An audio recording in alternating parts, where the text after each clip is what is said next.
Hey friends, if you wish to download and launch iCloud on your Windows computer, then please watch this video. I will guide you through the procedure. Now, iCloud is Apple's cloud service which allows you to access photos, documents, and files from anywhere. So click on the Microsoft Store icon in the system tray, and if you don't find it here, then simply search for it in the Windows search bar and open it from the Windows search bar. Now search for iCloud. So usually you'll find it here itself, but you can search for it and click on it. Then click on Get. When you click on Get, it will start installing iCloud to your system. There's one more way to install iCloud. Search for iCloud on Bing.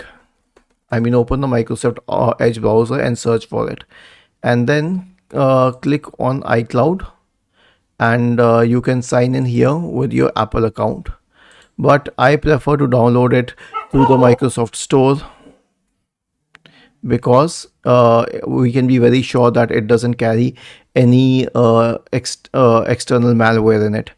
Thank you for watching this video and have a nice day.